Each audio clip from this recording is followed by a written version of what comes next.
I've picked up some work from an old teacher of mine that involves decorating and wrapping gifts for a program he is the director of.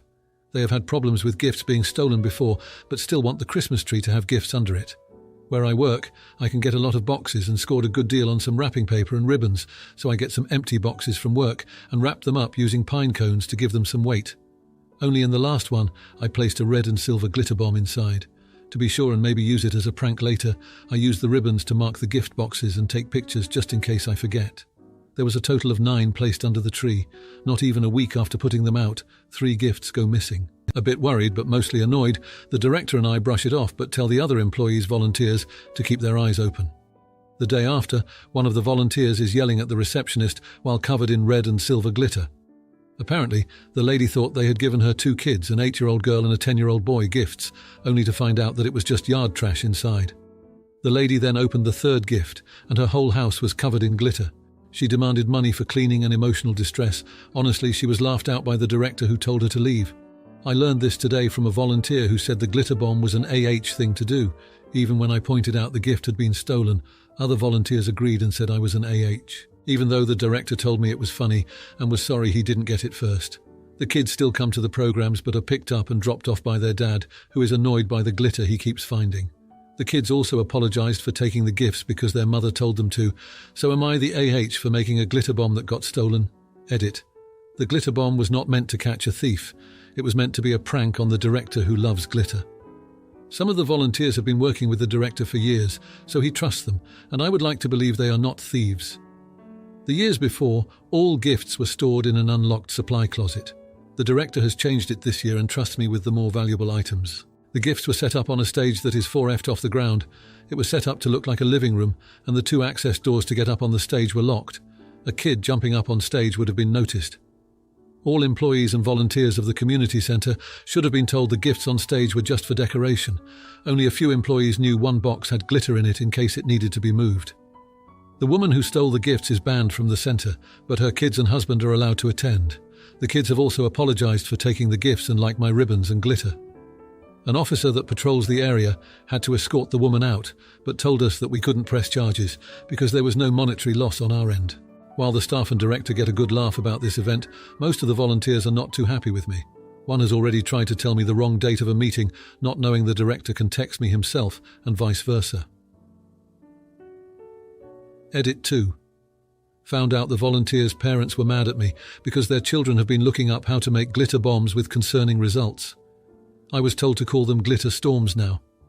I can expect to be covered in glitter for the following days. Now for a few comments before the update. Comment 1. How the heck could you be? If that thieving witch wants sympathy, she can find it between excrement and syphilis in the dictionary. Not the jerk, NTA. Comment 2. Not the idiot. Not like you put a flamethrower inside and the house burned down. Now everyone knows she's a thief and no true harm done. Now for the update. Thanks to everyone who read my last post. It's been a wild couple of weeks since then, and I've got quite the story to tell. After the glitter bomb incident, things at the community centre took a turn I never expected. The director, who initially found the whole situation amusing, started to see the fallout. The volunteers, who were already upset with me, began to distance themselves. They'd give me cold looks and conversations would stop when I walked into the room. I tried to brush it off, but it was clear I was being iced out. The kids, bless their hearts, kept apologising every time they saw me. Their dad, who had been annoyed by the glitter, actually started to warm up to me. He said he understood why I did it, even if he didn't agree with the method. We had a few laughs about the glitter that seemed to multiply by the day. It was nice to have at least one adult not treating me like I was the Grinch, but things got worse. The volunteers started a petition to have me removed from the program. They said I was a bad influence and that my prank had set a poor example for the kids.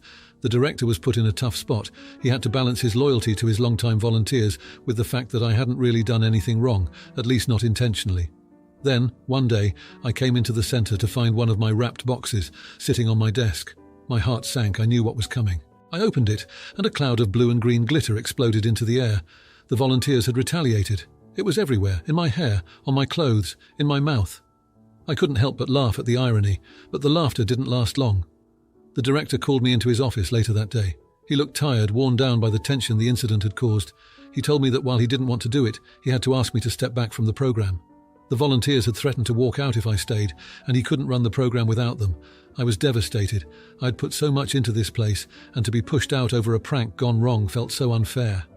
I packed up my things that day, the glitter from the retaliation bomb still clinging to me. As I left, I saw the kids watching from a distance. Their eyes were sad and it broke my heart. I'd wanted to make their Christmas special, and instead, I'd become a cautionary tale. The next few days were rough. I kept replaying everything in my head, wondering if there was something I could have done differently. The director texted me a few times to check in, but it wasn't the same. I missed the noise of the centre, the laughter of the kids, the sense of purpose I had felt there. Then, the sad resolution came. The program had its Christmas party and I wasn't there. I heard from the director that it went well, but I couldn't shake the feeling of loss. I had been replaced, and the program moved on without me. The kids had a great time, and the volunteers managed to pull together an event that was bigger and better than ever. I realized that sometimes, no matter how good your intentions are, things can still fall apart. I had wanted to protect the program and add a little fun, but instead I ended up causing more harm than good. It's a lesson I won't soon forget. The community centre was a big part of my life, and now that I'm no longer there, there's a void that's hard to fill. I've learned that actions have consequences, and sometimes those consequences can be more far-reaching than you ever imagined. I hope the kids still think of me fondly, and maybe one day I can go back and visit. But for now, I'm just the person who got kicked out for a glitter bomb prank. And that's a tough pill to swallow. Now for the comments. Comment 1. Oh honey, you went full Home Alone on them with that glitter bomb. While I'm all for a good prank, maybe next time stick to whoopee cushions. You've got a heart of gold, but let's keep the glitter in the crafts box, shall we? Comment 2. I get where you were coming from, but pranks can backfire. If you want to mend fences, why not volunteer to help clean up the glitter mess? Actions speak louder than words, and it might just show everyone you're truly sorry for the unintended chaos. Now for the next story. I, 24-year-old male, walked out in the middle of my dad/step-family's Thanksgiving last week. I was not raised religious, but my father married into an extremely Mormon family when I was about 14. My stepmom isn't actively LDS anymore, but she still is very close with her family. I'm not close to any of them, but I'll still attend family gatherings and act civil because it makes my dad happy. This year, I stormed out in the middle of dinner, and nobody has spoken to me since. These family gatherings are extremely overwhelming for me. When I say they're extremely Mormon, I mean extremely Mormon. My step-grandfather was a bishop for many years and already has 6 great-grandkids at the age of 75. Every year it seems like there are 3 or 4 new babies, all of my cousins married before the age of 20.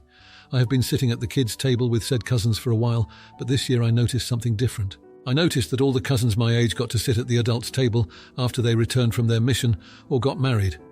I am the oldest of the cousins but have not been invited. I was stuck sitting with a group of 10-15-year-olds I only saw once a year. I don't do well with kids and was pretty much forced to babysit them. After a few minutes of tolerating baby talk, I went to move my plate to the adults' table. I was told that there wasn't room. I jokingly asked if I needed to get married to sit at the adult table. My step-grandmother then told me that marriage is how women become real adults, so usually yes. This comment blew me away for a few reasons. Misogyny aside, I came out to them as transgender a few months ago and have been on testosterone to the point where I am obviously not a woman to anyone with eyes. My dad took it poorly at first, but has been making an effort to try harder and accept me.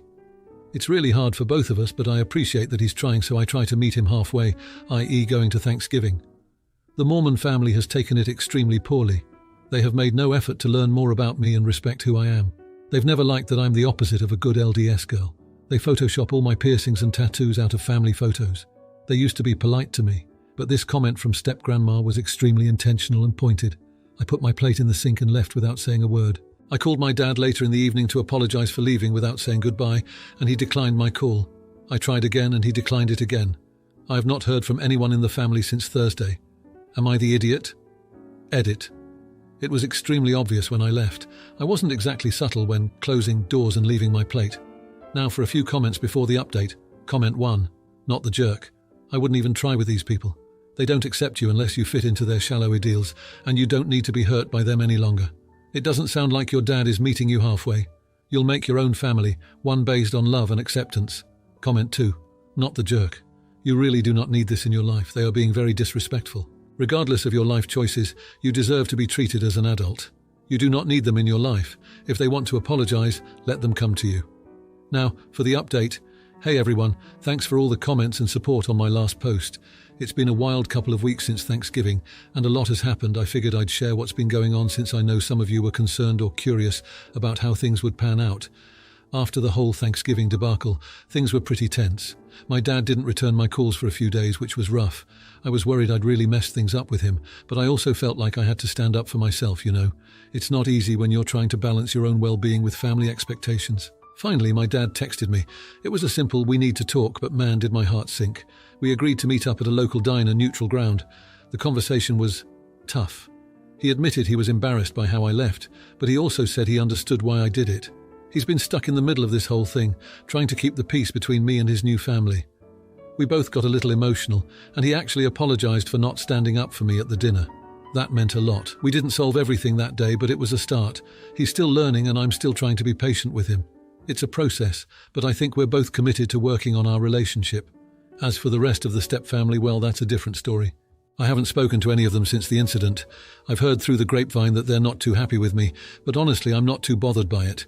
I've got enough on my plate without worrying about their approval. But here's where things get a bit more complicated. My stepsister, who's always been kind of neutral in all this, reached out to me. She said she felt bad about how things went down and wanted to talk. We met up for coffee, and it was actually really nice. She's not like the rest of them. She's more open-minded and doesn't really buy into all the strict traditions. We had a heart-to-heart, and she even apologized for not speaking up during dinner.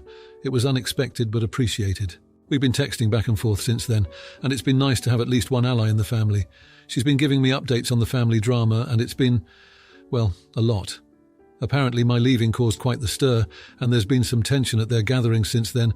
I can't say I'm sorry about that, but just when I thought things might be settling down, another curveball got thrown my way. My step-grandmother, the one who made the comment that set me off, sent me a letter. Yeah, an actual handwritten letter. It was, I don't know, kind of surreal. She didn't apologize exactly, but she said she wants to understand where I'm coming from. She asked if we could meet and talk things out. I haven't responded yet. Part of me is curious, maybe even hopeful, that this could be a step towards some kind of reconciliation. But another part of me is skeptical. Can someone with such strong beliefs really change their mind? I don't know. So, that's where I'm at right now. It's been a roller coaster of emotions, and I'm still trying to figure out what to do about my step-grandmother's letter. Do I meet with her and see if we can find some common ground? Or do I protect myself from potential hurt and keep my distance? It's a tough call. I guess only time will tell how this will all play out. Thanks again for all the support. It's been a lifeline during all this craziness. Now, for the comments. Comment 1. Hey, it's tough when family doesn't get it, but kudos to you for standing up for yourself. Maybe consider writing a letter to your step-grandma, explaining your feelings and perspective. It's a way to communicate without the pressure of a face-to-face meeting and could open a dialogue. Comment 2. Navigating the family minefield while being true to yourself? That's like playing emotional twister. If your step-grandma's reaching out, maybe give her a chance. Worst case, you'll get material for a unalived stand-up routine about awkward family reconciliations. Keep your chin up. Now for the next story. I, 46-year-old male, recently finalized my divorce with my now ex-wife Liza, 41-year-old female. We were only married for 3 years, and the cause for divorce was financial issues. We had separate bank accounts for our own savings and checking accounts for our salaries. I did create an extra account for her, where I would deposit money monthly as fun spending money, since I make significantly more, and wanted her to have less financial stress. Even with this setup, she would consistently go over the limit and even take lots of cash out of my wallet and personal safe without informing me. When we were married, she and her 2 kids, 18-year-old male and 16-year-old female, from her previous relationship moved into my house that I own, and I paid for them to go to a private high school. Their dad is in their life, so they never saw me as anything other than the guy who married their mum, but I understand that because they met me much later in their lives and not as little kids. Regardless, I tried to keep a good relationship, but neither of them ever wanted that and made me feel like an ATM. I got a really thorough prenup made before we married, so I basically kept everything I have, except for some alimony I have to pay every month. After the divorce, Liza and her kids moved out, and I informed her that I have closed the bank account I made for sending her money, and I'm going to stop paying for the kids' private school tuition after this school year is over. So that way, at least they finish the year out and have a few months to figure out their next plans and transferring. It's been about 3 months since then, and I got a nasty call from her saying she can't afford rent anymore, so she and the kids have to move in with her mother, and basically berated me for taking away the credit card attached to my bank account. Apparently, the kids have also had to stop some of their extracurricular sports because she can't pay for the programs. She said I left her in poverty, and she had to apply for government assistance and food stamps. Also, when we were married, I had mentioned potentially paying for her kids' college tuition when the time comes, but it was never a set thing. Apparently, she still thought this offer was on the table and mapped out how her son just got accepted to his dream school and the cost of attendance will be $80,000 per year, so she wanted to know how I would be sending the funds for this. I just told her she's crazy if she thinks I'm giving up my hard-earned money for someone else's kids I have no ties to anymore, and that I covered her bills completely for 3 years, so she should have saved her salary instead of blowing through it on designer items. A lot of her family and friends, as well as her kids' dad, are all calling me saying I need to provide for the kids at least because I'm their stepdad, and that's a lifelong commitment. Also, according to them, it's not fair that I'm taking away their opportunities to be at a fancy private school and college, especially when I have the money to pay for all of it and maintain their lifestyle as it was when they lived with me. So, am I the idiot?